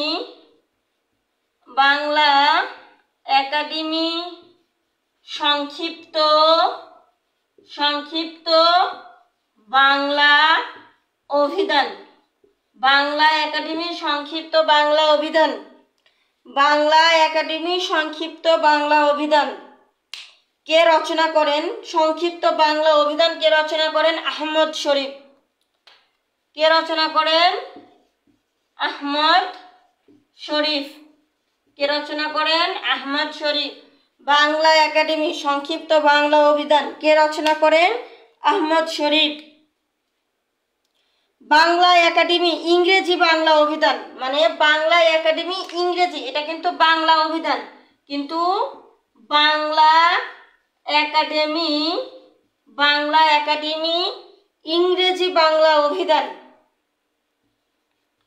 ইংরেজি বাংলা অভিধান, বাংলা একাডেমি ইংরেজি বাংলা অভিধান কে রচনা করেন?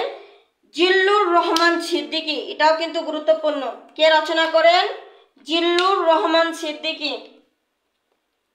হয়ে গেছে পড়ায়। আর এই মানে গুরুত্বপূর্ণ এই মানে ভেজালি টপিক শেষ। এরপরে আমরা আলোচ্য বিষয় চলে গেলাম, মানে ব্যাকরণের আলোচ্য বিষয় সহজ আছে। আমরা আজ কিন্তু ব্যাকরণের আলোচ্য বিষয়টাও শেষ করব। কেউ থাকেন আর না থাকেন আমি শেষ করে দিয়ে যাব, পরবর্তীতে এসে করেন, সেটা সমস্যা নাই, তবে থাকলে ভালো, ধৈর্য সহকারে ক্লাস করতে পারলে ভালো। জিল্লুর রহমান সিদ্দিকী, বাংলা একাডেমি ইংরেজি বাংলা অভিধান। এইটুকু ধৈর্য যদি না থাকে, মানে 2-1 ঘন্টা ক্লাস করার ধৈর্য যদি না থাকে, তাহলে মানে চাকরি পাবেন কেমনে? একটু নিজেরাই নিজেদেরকে প্রশ্ন করুন।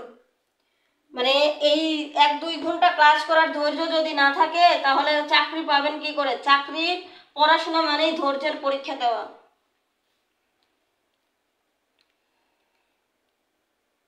ওকে, প্রমিত বাংলা অভিধান রচনা করেন কে? প্রমিত বাংলা অভিধান রচনা করেন কে? প্রমিত, আমি এটা নোট দিয়ে দেবো আজকে, আজকে নোটের মানে পিক তুলে দিয়ে দেব।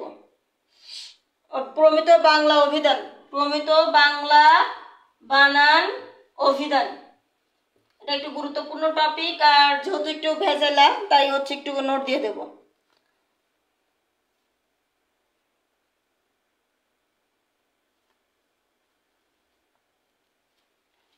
প্রমিত বাংলা ব্যাকরণ রচনা করেন জামিল চৌধুরী। প্রমিত বাংলা বানান অভিধান, প্রমিত বাংলা বানান অভিধান জামিল চৌধুরী। আপনারা সকালে এখানে আমি বাংলা পড়াচ্ছি, বাংলা লাইভ ক্লাস নেব। সো এইখানে বাংলা লাইভ ক্লাস করবেন। এবং রাতে কিন্তু আমি আমাদের ইউটিউব চ্যানেলে ম্যাথ ক্লাস নেব, রেগুলার ম্যাথ ক্লাস নেব। সো ওই ম্যাথ ক্লাসগুলো করবেন। আগামীকাল একটি ম্যাথ ক্লাস হয়েছে, আপনারা ওটা দেখে নেবেন। বারবার বলছি, দেখে নেবেন, রাতের ম্যাথ ক্লাসটা দেখে নেবেন।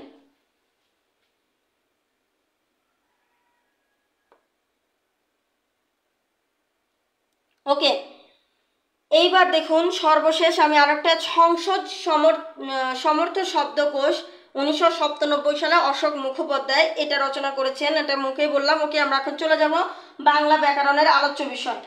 বাংলা ব্যাকরণের আলোচ্য বিষয়তে চলে যাব। এই যে বাংলা ব্যাকরণের আলোচ্য বিষয়তে আপনারা প্রাইমারি এবং নিবন্ধন, বিশেষ করে আপনার 16 থেকে 20 গ্রেডের মধ্যে চাকরির পরীক্ষায় 16 থেকে 20 গ্রেডের মধ্যে, আমি আবারও বলছি, মানে বিশেষ করে আপনারা 16 না 14 থেকে 20 গ্রেডের মধ্যে যে জবগুলো রয়েছে সেখান থেকে ব্যাকরণের আলোচ্য বিষয় থেকে কিন্তু খুবই প্রশ্ন আসে।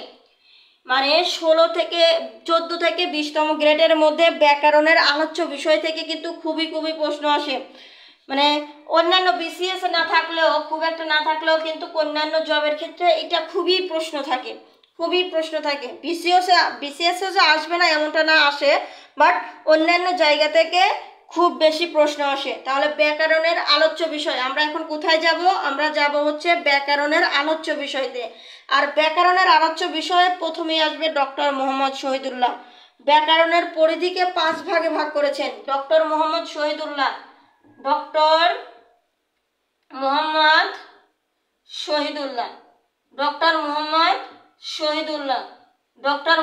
শহীদুল্লাহ ব্যাকরণের পরিধিকে 5 ভাগে ভাগ করেছেন। ব্যাকরণের পরিধিকে 5 ভাগে ভাগ করেছেন। ব্যাকরণের পরিধিকে 5 ভাগে ভাগ করেছেন ডক্টর মোহাম্মদ শহীদুল্লাহ। ব্যাকরণের পরিধিকে কয় ভাগে ভাগ করেছেন কমেন্ট করুন। ডক্টর মোহাম্মদ শহীদুল্লাহ ব্যাকরণের পরিধিকে কয় ভাগে ভাগ করেছেন? ডক্টর মোহাম্মদ শহীদুল্লাহ ব্যাকরণের পরিধিকে কয় ভাগে ভাগ করেছেন? ধ্বনি প্রকরণ 1, 2 হচ্ছে শব্দ প্রকরণ,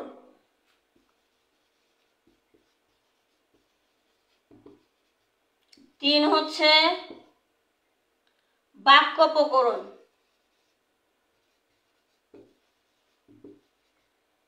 4 হচ্ছে ছন্দ প্রকরণ, 5 হচ্ছে অলংকার প্রকরণ।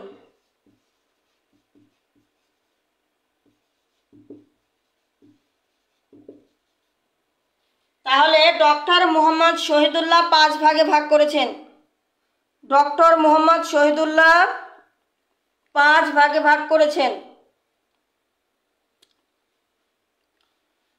ডক্টর মোহাম্মদ শহীদুল্লাহ 5 ভাগে ভাগ করেছেন। যদিও ডক্টর মোহাম্মদ শহীদুল্লাহ ব্যাকরণের পরিধিকে 5 ভাগে ভাগ করেছেন, কিন্তু মূলত সকল ভাষার ব্যাকরণেই প্রধানত 4টি বিষয় আলোচিত হয়।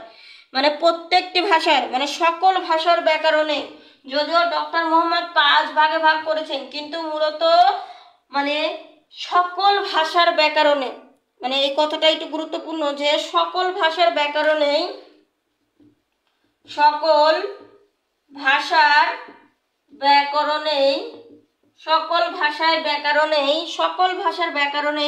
প্রধানত 4টি বিষয় আলোচিত হয়। প্রধানত 4টি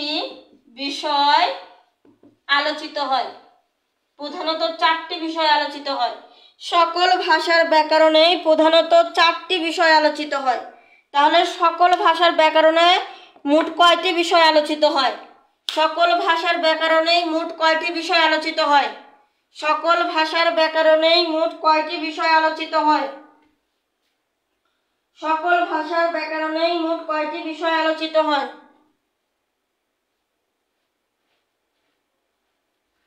মোট 4টি বিষয় আলোচিত হয়, আর এই 4টি বিষয় নিয়েই আলোচনা করব।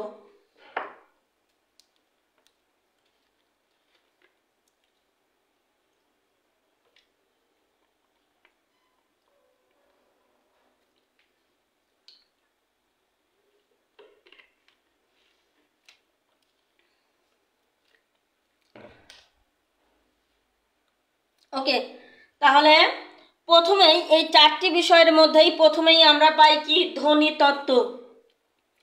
ধ্বনিতত্ত্ব সকল ভাষার ব্যাকরণে প্রথমে যে 4টি বিষয় রয়েছে এর মধ্যে আমরা পাচ্ছি প্রথমেই ধ্বনিতত্ত্ব।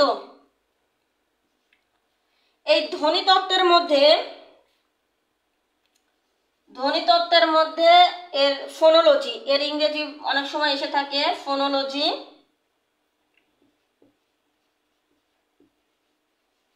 ফোনোলজি এর ইংরেজি অনেক সময় এসে থাকে ফোনোলজি। দেখুন, এই ফোনোলজি ধ্বনিতত্ত্বে সবচেয়ে বেশি আলোচিত হয় কোন বিষয়গুলো? এখন এখানে প্রায় আমরা 14টি টপিকের নাম বলবো, কিন্তু আপনাদের মনে রাখতে হবে মাত্র 4টি। আমি সেভাবেই বলবো। দেখুন, এখানে আমি প্রায় 14টি টপিকের নাম বলবো যেগুলো ধ্বনিতত্ত্বে আলোচিত হয়, মানে 14টি টপিকের নাম বলবো, বাট আপনারা মনে রাখবেন মাত্র 4টি, সরি 3টা। আপনারা মনে রাখবেন 3টা, সেই 3টাই আমি আগে বলবো।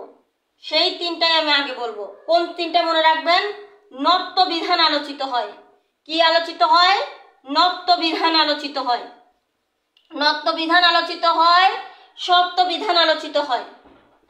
সত্যবিধান আলোচিত হয়, নত্য সত্যবিধান এবং সন্ধি আলোচিত হয়। এই 3টা মনে রাখবেন আগে। ধ্বনিতত্ত্বের কথা আসলেই আপনারা মনে করবেন নত্যবিধান আলোচিত হবে। ধ্বনিতত্ত্ব আপনারা প্রথমেই মনে রাখবেন হচ্ছে নত্যবিধান আলোচিত হয়, সত্যবিধান আলোচিত হয়, সন্ধি আলোচিত হয়, এই 3টা। বাট এইবার আমি যেগুলো বলবো এগুলো মনে রাখার সেভাবে দরকার নাই। আচ্ছা, ওই যে 4টা বলেছিলাম, এই জন্য দেখুন এই 3টাই মনে রাখবেন। এইবার যে আমি যেগুলো বলবো সেগুলো খুব বেশি মনে রাখার দরকার নাই, কেননা ধ্বনিতত্ত্ব মানেই এইবার একটা কথাই বলবো, 4টা বিষয় বলেছিলাম, মানে নত্য সত্য বিধান আর ধ্বনি। ধ্বনির মধ্যে রয়েছে ধ্বনি। কিভাবে? এবার দেখুন, এখানে ধ্বনি আলোচিত হয়, এখানে এই নত্যবিধানে ধ্বনি আলোচিত হয়। ধ্বনির উচ্চারণ প্রণালী আলোচিত হয়। ধ্বনির উচ্চারণ প্রণালী আলোচিত হয়। ধ্বনির উচ্চারণ প্রণালী আলোচিত হয়। ধ্বনির উচ্চারণের স্থান আলোচিত হয়। ধ্বনির উচ্চারণের স্থান আলোচিত হয়। এছাড়া ধ্বনির পরিবর্তন ও লোপ আলোচিত হয়। ধ্বনির পরিবর্তন ও লোপ আলোচিত হয়।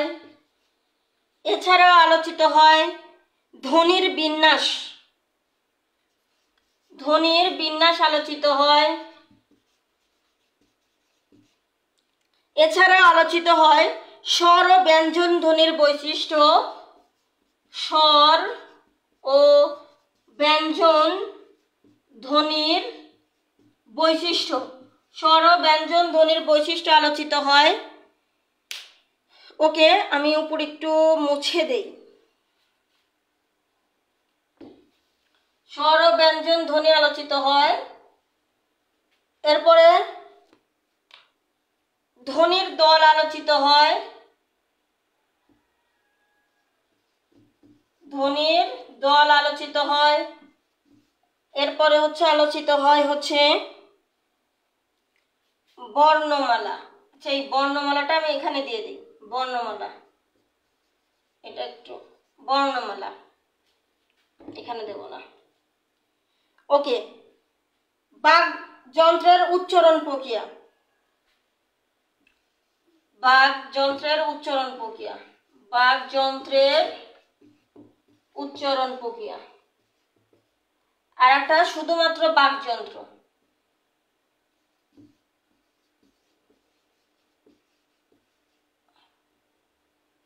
তাহলে দেখুন, মূলত আমি যে বিষয়টি আপনাদের বললাম যে নত্ব সত্য বিধানে আলোচিত হয় কি, আপনারা এই যে দেখুন ধ্বনি তো বুঝেই যাবেন, যখনই ধ্বনি শব্দটা দেখবেন মনে করবেন ধ্বনি তত্ত্বে আলোচিত হচ্ছে। ধ্বনির উচ্চারণ মানে ধ্বনি তত্ত্ব, ধ্বনির উচ্চারণের স্থান মানে ধ্বনি তত্ত্ব, ধ্বনির পরিবর্তন ও লোপ মানে হচ্ছে ধ্বনি তত্ত্ব আলোচিত হয়, ধ্বনির বিন্যাস মানে ধ্বনি তত্ত্ব আলোচিত হয়, স্বর ব্যাকরণ ধ্বনি রয়েছে তো স্বর ব্যাকরণ ধ্বনি মানে ধ্বনি তত্ত্বে আলোচিত হয়, ধ্বনির দল মানে ধ্বনি তত্ত্বে আলোচিত হবে। কিন্তু এই যে নত্ব সত্য বিধান এই তিনটা সবচেয়ে বেশি এসে থাকে। নত্ব বিধান, সত্য বিধান, সন্ধি কোথায় আলোচিত হয়? নত্ব সত্য বিধান সন্ধি ধ্বনি তত্ত্বে আলোচিত হয়, বর্ণমালা ধ্বনি তত্ত্বে আলোচিত হয়, বাকযন্ত্রের উচ্চারণ প্রণালী ধ্বনি তত্ত্বে আলোচিত হয়।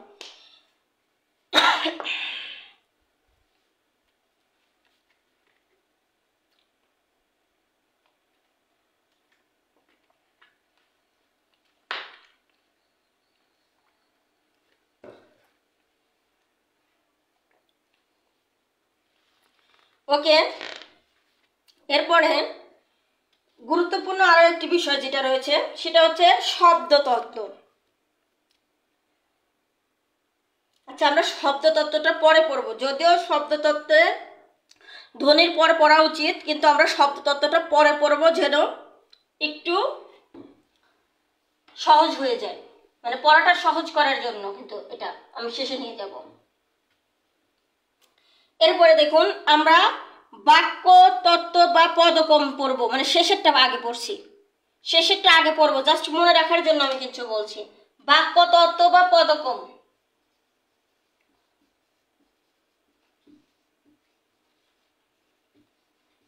বাক্য তত্ত্ব বা পদকমটা আমরা বলবো।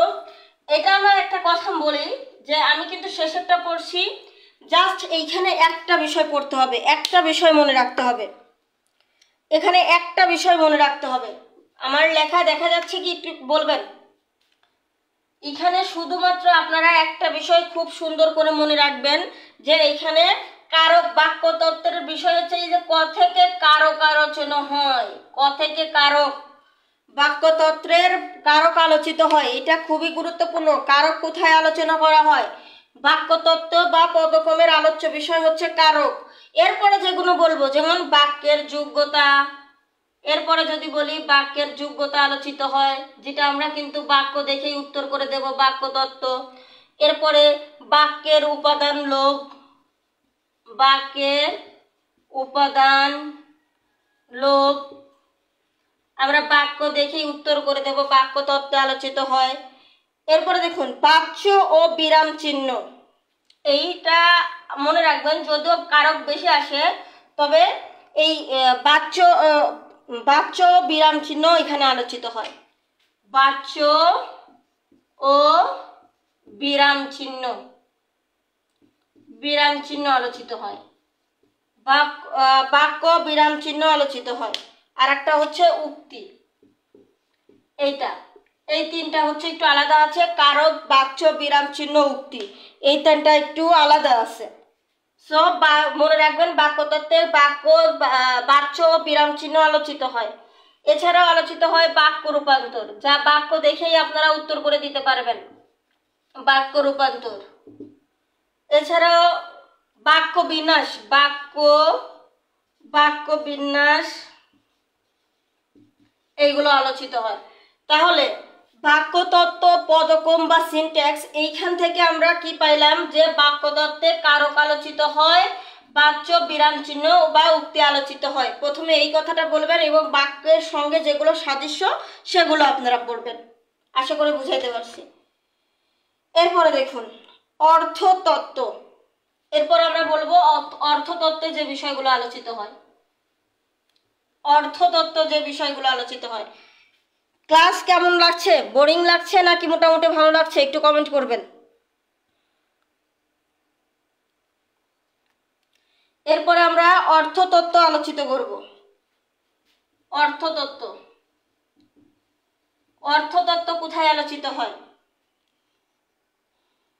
দেখুন অর্থতত্ত্ব মানে অর্থতত্ত্ব আলোচিত হয় বিপরীত শব্দ, এটা কিন্তু গুরুত্বপূর্ণ। দেখুন এই যে আমরা বিপরীত শব্দ, প্রতিশব্দ, বিপরীত শব্দ, তারপরে হচ্ছে প্রতিশব্দ, এই যে শব্দ, বিপরীত শব্দ, প্রতিশব্দ, শব্দ, প্রতিশব্দ, বাগধারা,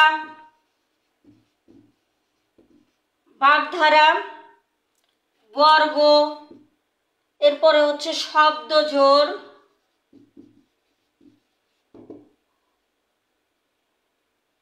এইটুকু একটু বেশি মনে রাখবেন। এইবার দেখুন আমি এখানে একটা সাদৃশ্য আপনাদের বলি। আমরা বিপরীত শব্দ অর্থতত্ত্ব মানে বিপরীত শব্দ, বিপরীত অর্থ শব্দের চেয়ে অর্থের প্রাধান্যটা বেশি পায়। এই জায়গায় দেখুন প্রতিশব্দ মানে শব্দটা একই, সমর্থক শব্দের মতো। বাগধারা, এইগুলো মানে শব্দের কোনো পরিবর্তন হয় না। একটু লক্ষ্য করুন, শব্দের তেমন কোনো পরিবর্তন হয় না, খালি কি পরিবর্তন হয়? অর্থের পরিবর্তন হয়। একটু লক্ষ্য করুন যে আপনাকে যদি প্রতিশব্দ দেওয়া হয়, একই শব্দ থাকবে, শুধুমাত্র অর্থের পরিবর্তন হবে। বাগধারা থাকবে, যা বাগধারা একই অর্থ বুঝাবে, শুধুমাত্র কিসের পরিবর্তন হবে? শুধুমাত্র শব্দের পরিবর্তনটা হবে, কিন্তু অর্থটা কিন্তু একই থাকবে। বিপরীত শব্দ, প্রতিশব্দ, বাগধারা, বর্গ, শব্দজোড়, এই শব্দগুলো কিন্তু প্রায় একই, অর্থর কারণে এইগুলোর ভিন্নতা আসে। জাস্ট অর্থের কারণে এগুলোর ভিন্নতা আসে, অর্থের কারণে এগুলোর ভিন্নতা আসা বিধায় এগুলো অর্থতত্ত্বে আলোচিত হবে। এইবার দেখুন শব্দের অর্থ বিচার, শব্দের অর্থ বিচার,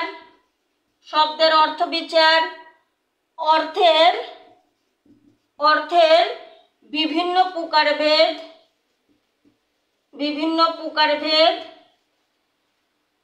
এবং শব্দ, এগুলো আলোচিত হয় হচ্ছে অর্থতত্ত্বে।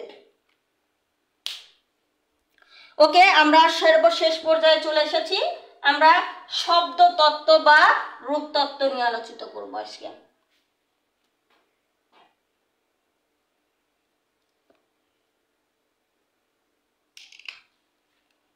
শব্দতত্ত্ব বা রূপতত্ত্ব নিয়ে আলোচনা করব। শেষ, আজকের টপিক কিন্তু এখানেই শেষ হয়ে যাবে ইনশাল্লাহ। শব্দতত্ত্ব বা রূপতত্ত্ব নিয়ে আলোচনা করব। শব্দতত্ত্বে কি, এটা কিন্তু একটু বড় বিষয়। এইখানে একটু লক্ষ্য করুন, এখানে লিঙ্গ আলোচিত হয়,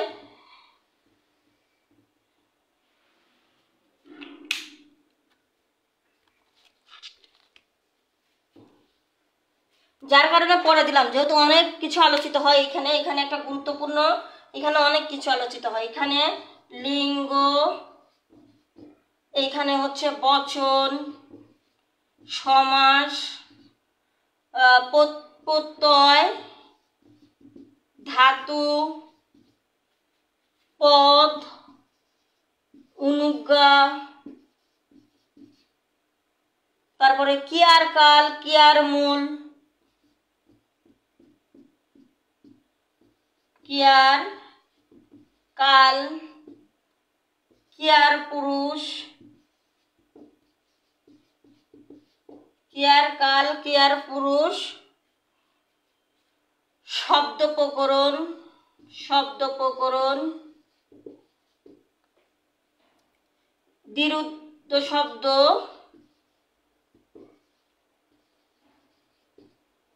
এরপরে পারিভাষিক শব্দ,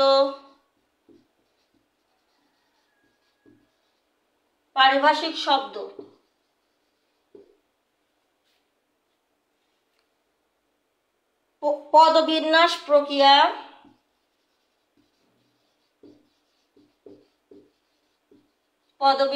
প্রক্রিয়া, ক্রিয়াপদ। আচ্ছা, এইবার দেখুন আমি এর মধ্যে থেকে আরো দু একটা আপনাদেরকে গুরুত্বপূর্ণ বলে দিচ্ছি। সেটা হচ্ছে যে পদ, ক্রিয়া, উপসর্গ,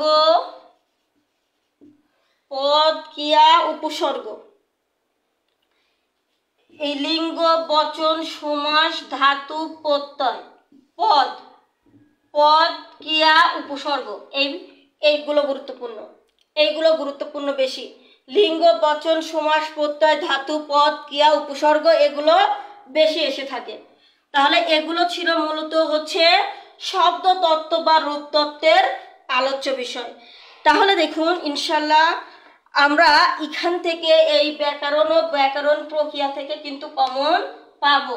আমি একটা কথাই আপনাদেরকে বলবো যে এটা একটা বোরিং টপিক, কেননা বিশেষ করে ব্যাকরণ পাঠটা, আলোচ্য বিষয়টা খুব বোরিং না লাগলেও ব্যাকরণ পাঠটা আপনাদের বোরিং লাগবে, এটা স্বাভাবিক, বাট পড়ে শেষ করে ফেলবেন। আলহামদুলিল্লাহ আজকে কিন্তু আমরা ব্যাকরণ ও ব্যাকরণের আলোচ্য বিষয় শেষ করে দিলাম, ব্যাকরণ ও ব্যাকরণের আলোচ্য বিষয় শেষ করে দিলাম। এখন আপনারা রাতে আমাদের যে ম্যাথ ক্লাস রয়েছে, আপনাদের ইউটিউব চ্যানেলে আমাদের ম্যাথ ক্লাসটা করবেন। আর আগামীকাল আমরা ধ্বনি ও বর্ণ শুরু করব, ধ্বনি ও বর্ণ শুরু করব ইনশাল্লাহ। ধ্বনি ও বর্ণ আমরা কালকেই শেষ করে দেব। আর পরের ক্লাসে ধ্বনির পরিবর্তন, যা কিন্তু খুবই গুরুত্বপূর্ণ। আমি বলছি এই যে ধ্বনির পরিবর্তন এবং ধ্বনি বর্ণ, এখান থেকে 2, 3 অথবা 4টি প্রশ্ন এই দুইটা টপিক থেকে 2 দিনে আগামীকাল এবং পরের দিন এখান থেকে 2 থেকে 3-4টা নম্বর আপনারা কমন পেয়ে যাবেন।